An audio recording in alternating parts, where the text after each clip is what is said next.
øjne. Hun var så skræmt, hun ikke skreg. Han holdt hende fast, selvom hun blev ved at sige nej. De siger, at alting ændres, at tiden lærer alle sår. De siger, at alt bliver bedre. Men hvornår?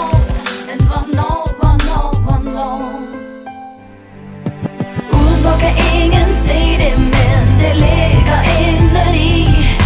Du tog noget som for altid ændrede den lille pige. Selvom hun er blevet voksen nu, så glemmer hun aldrig dig.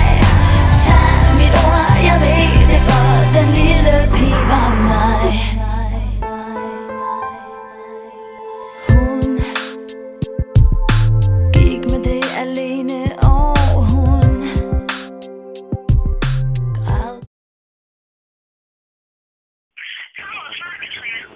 Jeg kommer lige om lidt. Jeg skal bare lige... Det er Marie, der ringer, så jeg bliver lige nødt til at tage den. Hej. Hvad? Har du mange tømmermænd i dag, siden vi er i skole?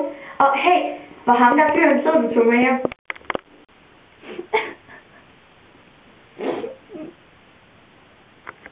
Marie, hvad er der galt? Katrine, jeg ved ikke, hvad jeg skal gøre. Kan du ikke komme hjem til mig efter skole? Jo, selvfølgelig sød, men hvad er der galt? Jeg vil ikke have det, men han var alt for stærk, og jeg kunne ikke gøre noget. Jeg sagde nej, men han lyttede ikke, og jeg ville slet ikke have det. Marie, voldtog han dig? Jeg kunne ikke gøre noget. Han holdt mig fast, og jeg kunne ikke komme fri. Har du ikke fået ringe til politiet endnu? Nej. Jeg er bange for, at han griner af mig. Og goddag. Stop. Jeg er der på politistationen.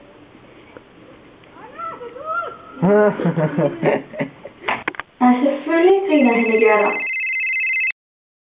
Ja, goddag. Jeg er der på politistationen. Jeg synes bare, du skal sætte. Og du kan bare komme hurtigt nu, så har jeg nogle folk klar til dig. Og du skal ikke gå i bad, du skal ikke skifte tøj. Ja, vi ses lige om lidt. Hey, og forresten, vil du ikke nok lade være at sige det til de andre? Jo, men hvorfor?